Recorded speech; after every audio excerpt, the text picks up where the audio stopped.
I'm running through the forest, and I can hear it behind me, the sound of wood cracking, roots tearing through earth like massive serpents hunting their prey.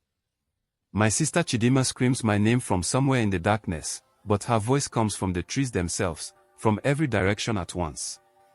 I don't know which way to run. I don't know if the sister calling to me is real, or if she's the thing that's been wearing her face for the past 3 days. 3 days ago, everything made sense. 3 days ago, I knew who my sister was. Now I'm not sure of anything anymore. But let me go back. Let me tell you how we got here, how one desperate choice in a forbidden forest changed everything.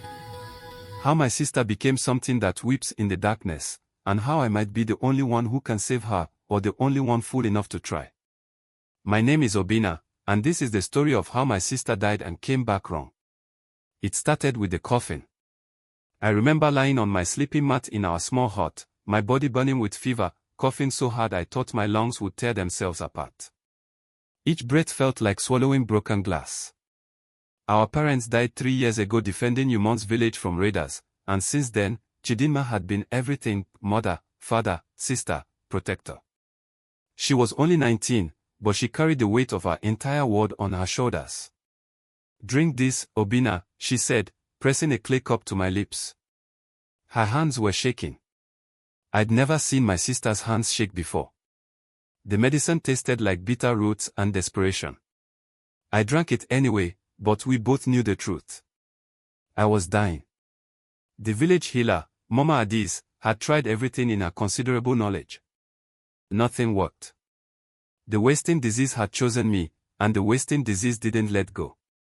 "I'm scared," I whispered. I was 12 years old, and I wasn't ashamed to admit it. Chidinma's eyes filled with tears, but she blinked them back. "I won't let you die. Do you hear me? I promised Mama and Papa I'd take care of you. I won't break that promise." That night, I woke to find her side of the hut empty. Through the window, I saw her silhouette disappearing into Mama Adi's compound. I was too weak to follow, too weak to do anything but worry and wait. She returned just before dawn, and I pretended to be asleep. But I watched through barely open eyes as she sat by the dying fire, holding an ancient scroll, her lips moving as she read words I couldn't hear. Her face was pale in the firelight, and there was something in her expression I'd never seen before. Determination, yes, but also fear. The kind of fear that comes from considering something terrible. The next morning, the village elder Ikena came to our hut. He was an old man, blind for 40 years, but everyone said he saw more than those with working eyes. His face was heavily scarred, the price he paid for whatever he witnessed in his youth that took his sight.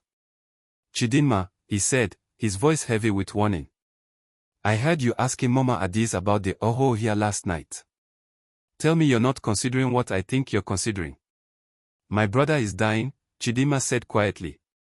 "The Ojiresai root grows there. It's the only thing that can save him. That forest has been forbidden for 100 years. There are reasons, child. Reasons written in blood and bound in curses." "Then tell me the reasons," she challenged. "Tell me why I should let my brother die when the cure grows just beyond our borders." Ikena was silent for a long moment. 70 years ago, before I lost my sight, I went into that forest.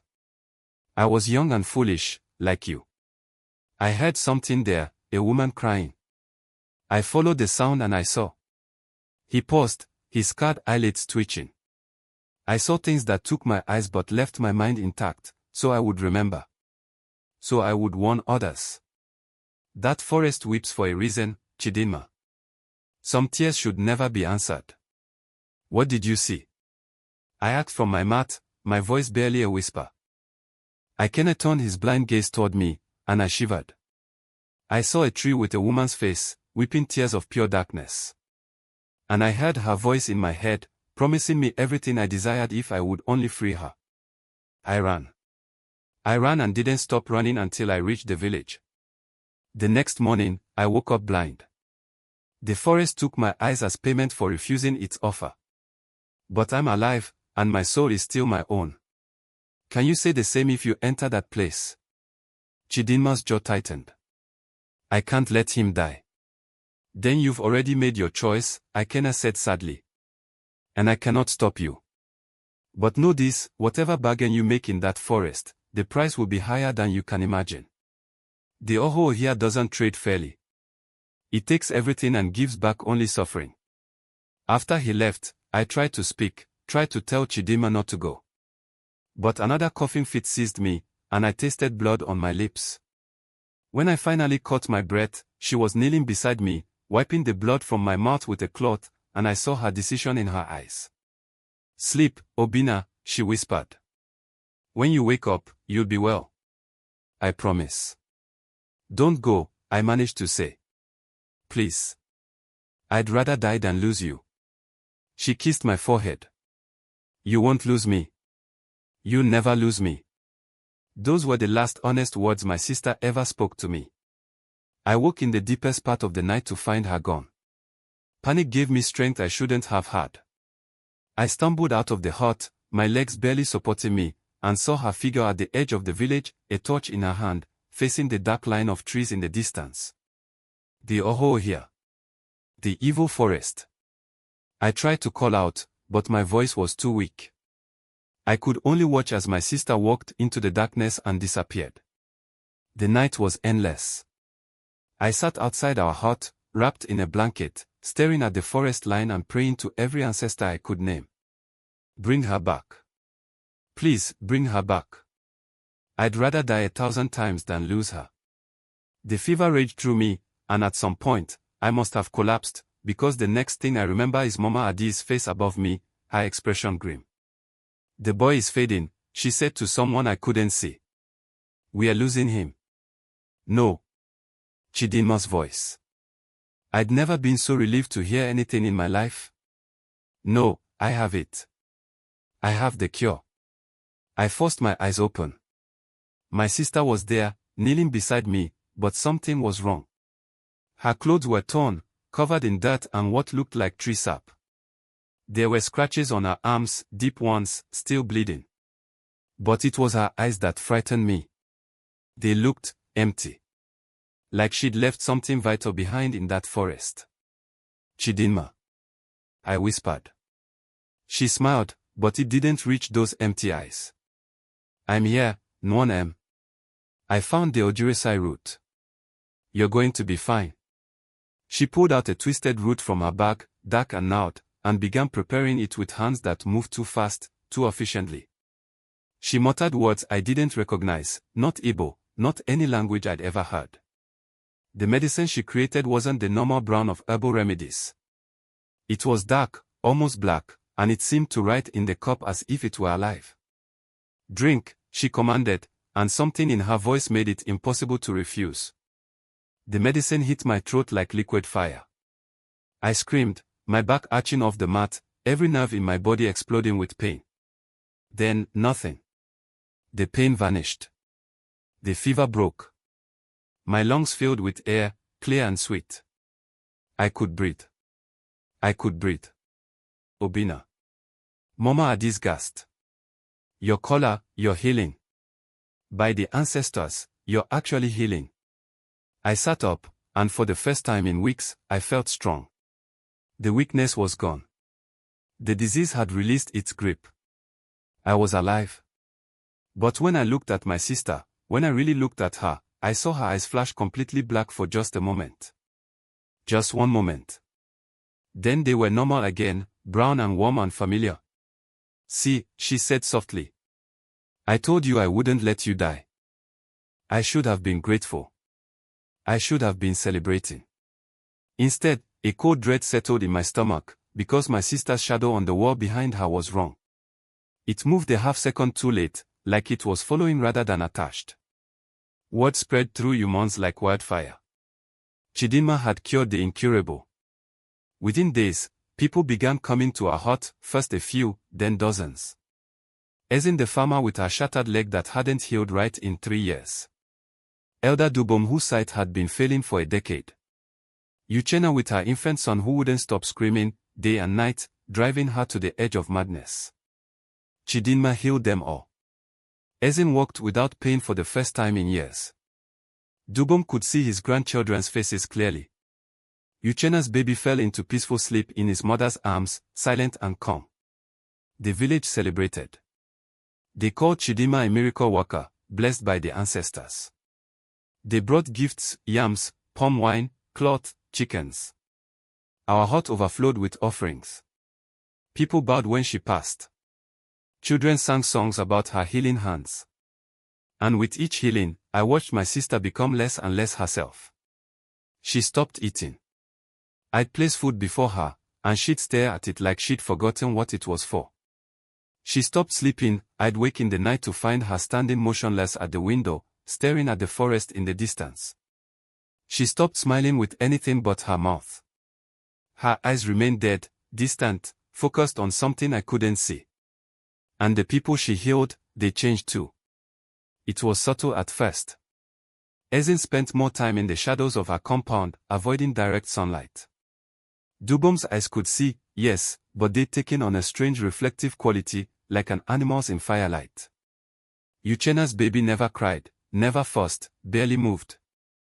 He was peaceful, yes, but it was the peace of something sleeping that should never wake. I tried to talk to Chidinma about it one night, after another long day of healings. Sister, I said carefully, how did you really cure me? What happened in the forest? She turned to look at me, and for a moment, just a moment, her face wasn't human. The features twisted, rearranged, became something ancient and hungry. Then it was Chidinma again, smiling that empty smile. I found the root, she said. That's all. Why do you ask? Because you're different. Because everyone you heal is different. Because I'm scared. Scared. She moved closer, and I fought the urge to back away from my own sister. You're alive, Obinna. Isn't that what you wanted? Isn't that what we both wanted? Not like this. Something's wrong. Please, talk to me. Tell me what really happened. For just a second, I saw something flicker in her eyes, fear, maybe, or regret. But then it was gone, replaced by that terrible emptiness. You're tired, she said. You're imagining things. Rest. She touched my forehead, and against my will, my eyes grew heavy. I tried to fight it, tried to stay awake, but darkness pulled me under like drowning. When I woke hours later, she was gone again. And this time, she'd taken all the people she'd healed with her, leading them into the forest in a silent procession. I followed. The moon was full that night, hanging heavy and red in the sky. I kept to the shadows, following the line of villagers as they walked in perfect synchronization toward the Ajọ Ọhịa. 20 people, maybe more, all moving like puppets on strings. And at their head, my sister, her hand raised, leading them into the darkness between the trees. I should have run for help. I should have woken Elder Ikena or Chief Obi. But something drove me forward, into the forest, following the procession deeper and deeper into territory where no one from humans had walked in a century. The trees here were wrong. They grew at twisted angles, their branches reaching down like grasping fingers. The air was thick and sweet with rot. And everywhere, I could hear crying.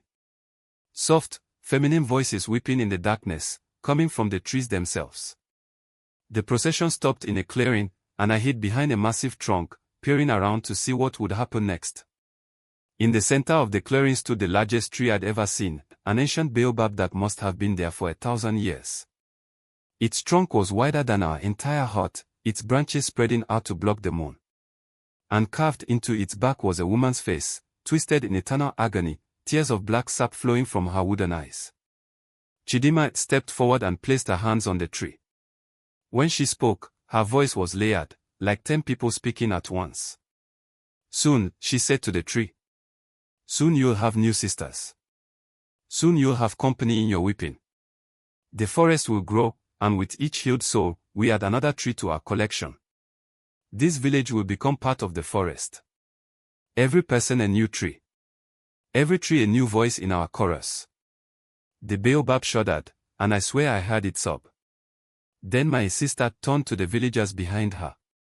Kneel, she commanded, and they dropped as one, faces blank, minds gone. She began to chant in that language I didn't understand, and the earth beneath the villagers began to crack. Roots, thin, questing roots, emerged from the soil and began wrapping around their legs, their arms, pulling them down into the earth. I couldn't stay silent anymore. Stop. Everything froze. 20 faces turned toward me in perfect unison. And my sister, or the thing wearing her face, smiled. Obinna, she said. How kind of you to join us. I was wondering when you'd follow. You were always so protective of your dear sister. What are you?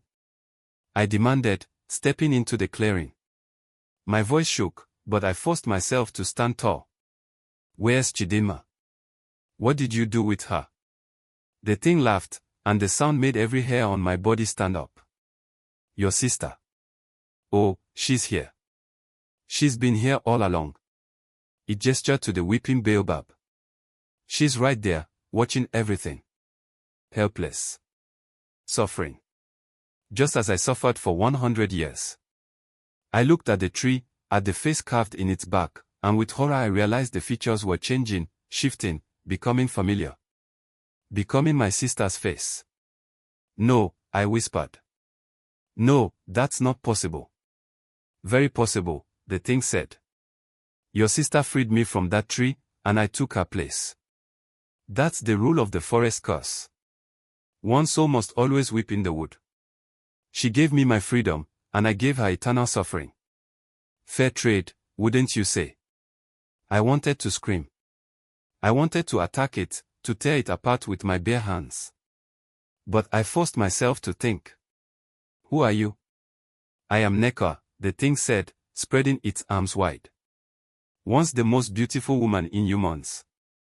Once betrayed by jealousy and sealed in that tree by a rival's curse. I've wept for a century, boy. A full century of consciousness trapped in wood, unable to move, unable to die, only able to watch through the forest eyes as generation after generation lived and loved and died while I remained. And now I'm free. Now I make this entire village pay for forgetting me. Every soul here will become a tree. Every tree will weep forever. And your sister will watch it all happen, just as I had to watch. Please, I begged. Take me instead. Let her go. I'm the one she saved. I'm the reason she went into this forest. Take me. Neka, wearing my sister's face, speaking with my sister's voice, tilted her head. Tempting. But no. Your sister's suffering is too delicious. I want her to watch what becomes of the brother she sacrificed everything for. I want her to see you become one of my trees. She raised her hand, and the roots surged toward me. I ran.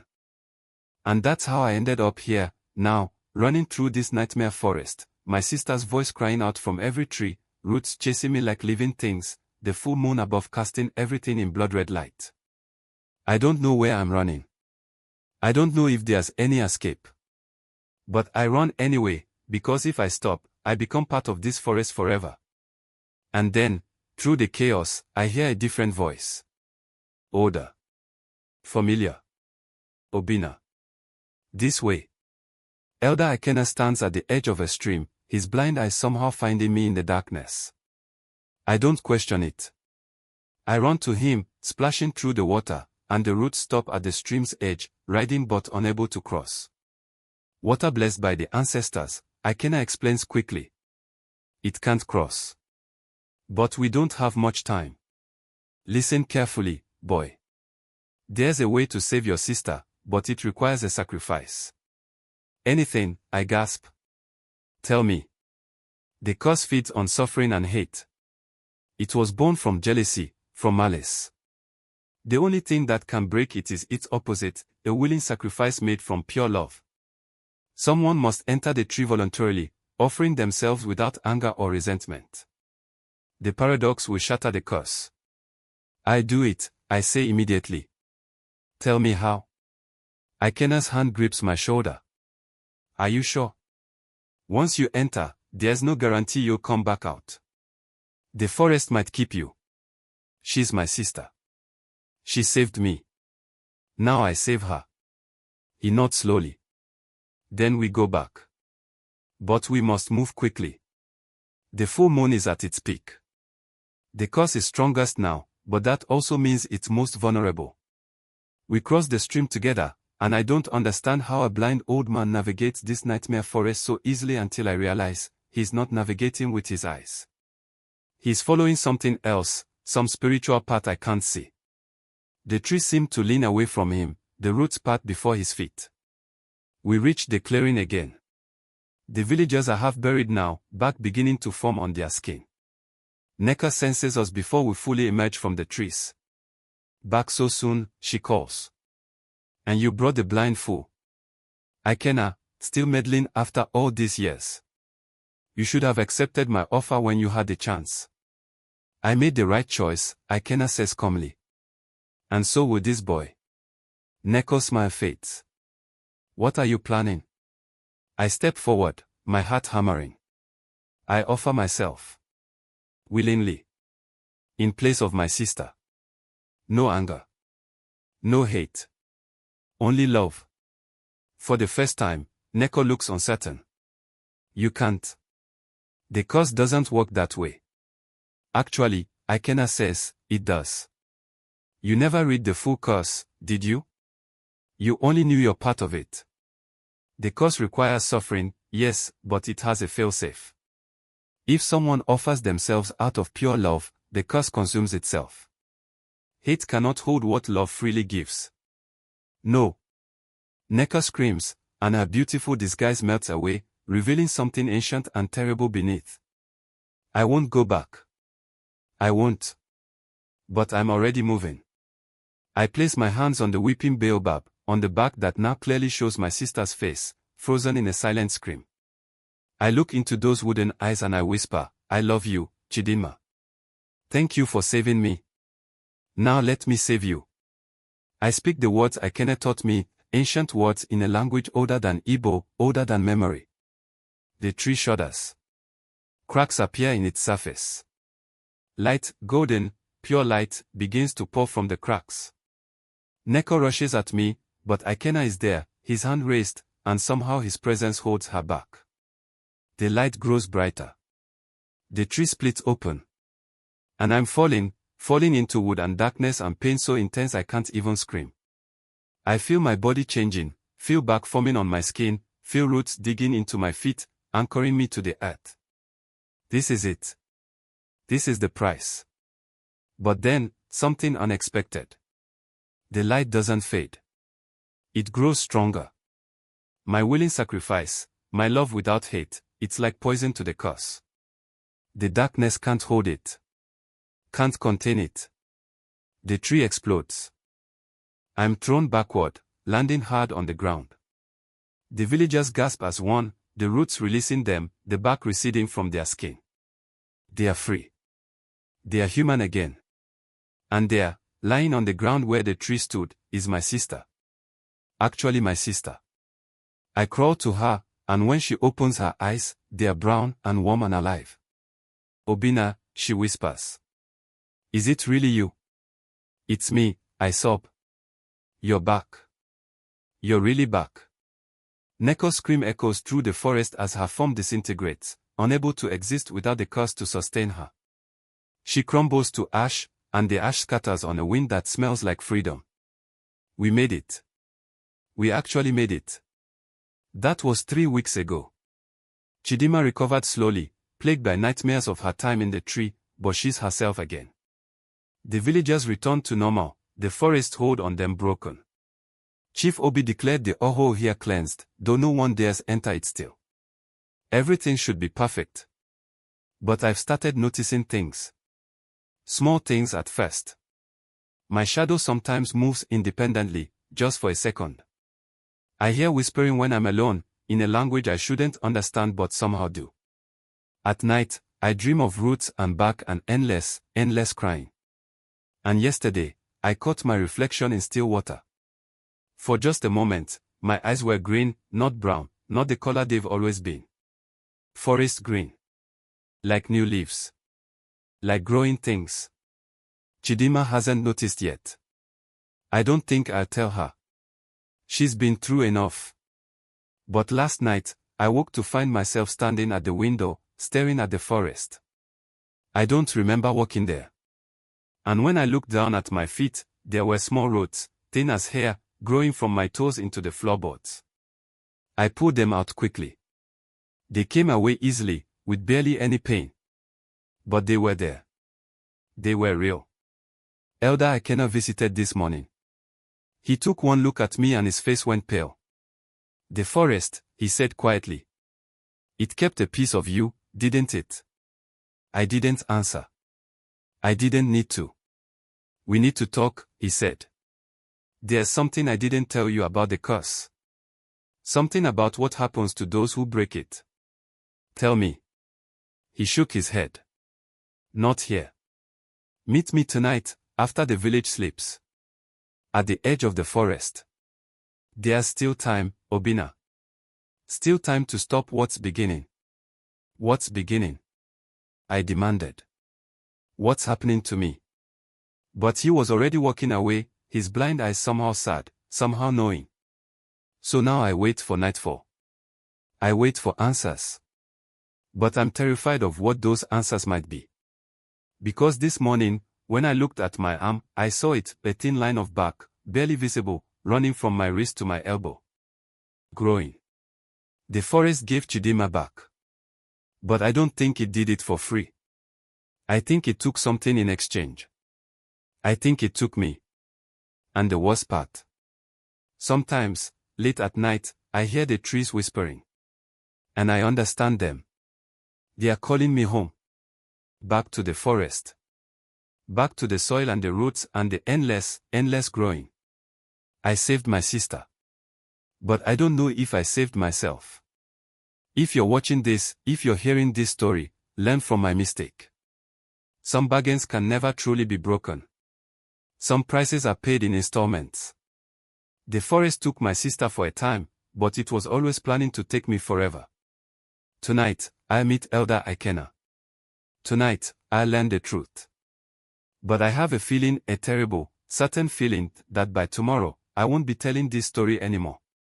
Someone else will be. Someone with my face, my voice, but roots for veins and bark for bones. The forest is patient. The forest is hungry. And the forest always collects its debts. If you're still watching, if you made it this far through my story, do me a favor. Hit that subscribe button. Leave a comment telling me what you think is happening to me. Like this video so others can hear my warning.